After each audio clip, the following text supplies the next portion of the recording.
Hello and welcome to the current sector. This is Andrew, and this is the last installment of starting Imperial Knights.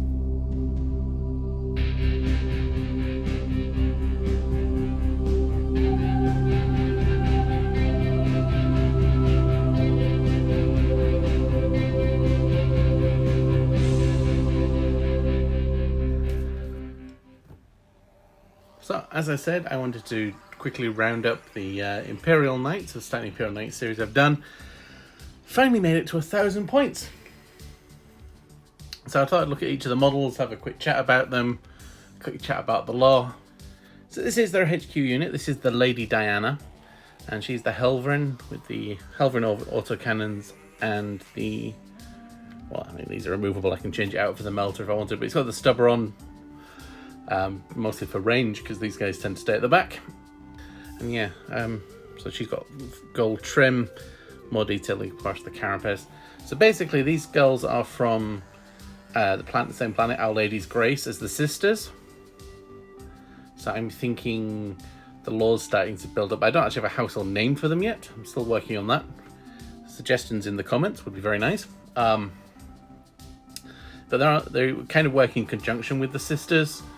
So the noble households of the planet, when they have daughters, is matriarchal world. One of them, if they've got more clout, joins the knights. Maybe gets to pilot an armiger, and then if they have a second, or if they're not so well off, they go to the sisters. And sometimes the sisters can get promoted into this section as well, as they kind of work together. You know, if they do an honourable deed, then, you know, honours can be bestowed. So it could very well be a sister in control of this one. Maybe the HQ, it might very well be. I must find some sisters models to go and change up and make different power packs and things, see if we can get them to look as if they're belonging to that, but that's a different story for another time. So this is the leader. I tend to regularly give her the Iron Bulwark, which gives her a 2-up save, and... Oh no, is that the Relic of the Sainted Ion? Yeah, the Iron Bulwark gives her a 4-up invul shooting, and the Relic of the Sainted Ion gives her a 2-up save, which will be handy in close combat, and then push that invul a bit less. So that's the first HQ. Then we have the lead Warglaive. This is Earhart. She's actually second in command of the army. I say second in command, fluff-wise, she's second in command. And she's got the melter on top. And she's got a sort of a burnt gold trim, whereas everyone else has a silver trim, a bit more detailing, striping on the... So all of them got slightly different carapaces. They're all trying to make them blend in, but have unique features. And their shoulder pads... I'll bring in Lady Diana side by side. So they've all got different markings on their shoulder pad. They can have different markings on the crotch plate there. Different splits. This one's split blue and white. This one's blue here, white there. Oh yes, that's the most important thing. They're all magnetized. So that's 2 magnets into here, and then 2 on each leg there. And they just sometimes some of the bases can be picked up with the model, some of them can't, but it's just easy for packaging. They still move around fairly stably, and you can always take the model off, measure base to base, put the base down, put the model back on. So that's the 2 HQ units. The other Helverin here is Nightingale, and she's also got the stubber on top. I'm quite happy with this one. This one's got a quartered blue-white. And we can alternate the shoulder pads, which one's blue here. Some of them are all blue. And then again, it's the quartered for the legs as well. The base here is the one I'm not particularly proud of. All the bases, and there is a video on it in this series, are cut up sprues to make cobblestones, same as the sisters' bases. And then this one is different. I put the mud down first and pushed these pieces of sprue into the mud, which gave a much uneven finish. compared to even compared to the first base I did, which I'm still probably the one that I'm most proud of. I changed slightly for putting the magnets under the mud rather than under the cobblestone, as they stick to that a little bit better. There's a bit less distance, but still, it's from time to time it works out. It's Warglaive. So this is Rosalind. They've all got famous-ish names and of various different degrees. And again, the swords changed up. This time we've got the white stripe rather than the grey stripe. And legs are slightly different. So they've all got a unique flavour and feel. And I think maybe used a couple of the heads, reused them, but that's fine. They're smaller details. The carapaces stand out much more. And this is another one of the melters. So there's 3, to get to 1,000 points, there's 3 of these with melters and 2 with stubbers, and then 2 stubbers on the Helverins. So that's Rosalind. Last of the melter Warglaives.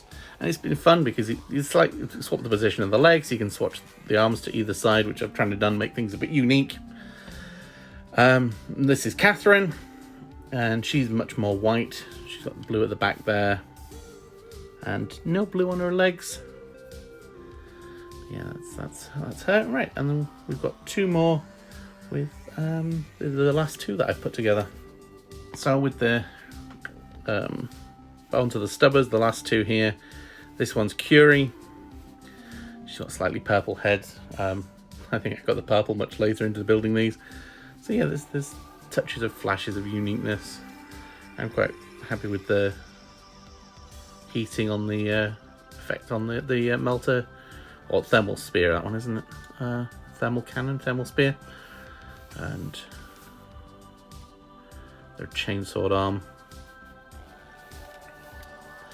All right, and then the last one. Originally, the pointing was 1,000 points. And then recently, Games Workshop decided, no, they're going to change the points. And I could fit an entire extra Warglaive, but they only come in boxes of 2. I do have plans for that other one. And the last one here is Hamilton. She's got a slightly different pauldron there with the white stripe down the middle, and then white trim around the edges. And a Finnish flag on top. And I lost the bar there, so she doesn't have that. But she's got the quartered effect on the legs as well. And yeah, so this one's Hamilton, and she's the last one. And she's got the white trim around the inside of the sword as well, chainsword arm as well there. So that's the last one. I have, like I say, I've got plans for the last one. That's actually going to be chopped up and used in a couple of different armies for different things. Or I might get the extra arms for the is it the Moirax? Although I lost one of the shoulder pads, so there's 3 shoulder pads that I had to use from this kit, but never mind. Anyway, I put them all together and I'll come back. So here we have the guys all put together. I'm very happy with these girls. These models are actually really fun to build. They're also quite intuitive. They're really fun to paint. I kept the legs, the body, the shoulder pads and the arms separate, and then painted them up, and as the body and the legs came together, they got glued together, and the shoulder pads got glued on. Well, the arms got put in first and the shoulder pads got glued on, and as I say, all of their guns are off and interchangeable. I haven't actually finished all of the guns. I'm kind of happy with where they are. I think the only thing I'll do is on the Warglaives that have these. When I can get another knight, I'll probably pop them back out for melters again, because they're charging forward anyway, and meltery goodness is always meltery goodness. Hopefully in the new codex these will follow on with the other stubbers, get 4 shots, maybe AP -1. That would be nice. Maybe these could do with being AP -2 for the auto cannons perhaps. But yeah, the D3 shots, I've played a couple of smaller games with these. I did want to play a game this weekend with the full 1,000 points, but timing has been an issue this month, so I had time to put all this together. So next week, I think these are going to go face off against the Custodes, and it should be about equals in models, I think. I don't think there's going to be many more Custodes than these guys. And then the next aim is to get the Knight Preceptor, get me to just under 1,500 points. So that the Knight Preceptor gives reroll 1s to hit within 6 inches for these guys, and that'll take the Warlord, and that will be Athena. She's already got her name, but I'm going to try and magnetize her.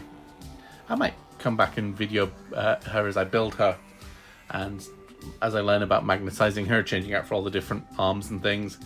Although that'll leave me with the Canis Rex bits, and I'll try and find maybe her sister to be her pilot. More models, yay! Box of 10 sisters for just needing one. I'll make use of the others. That being said, I'm rambling. So yeah, I can highly recommend getting these kits. They're a lot of fun, and I'm looking forward to getting these out on the tabletop. We're looking maybe the 21st, which is in 2 weeks, for getting our first game back in again. We've got a couple of games planned for that. We're going to get our plans keep changing, but for now it's going to be just over 500 points of Nids versus Guard in a really narrative game, and then 1,000 points Sisters versus Demons, possibly open war. We'll have to wait and see. But for now, it's a short and sweet video. Please let me know if you've built knights, or if you've enjoyed these ones. These have been inspired from all over the place, but mainly from my heraldry.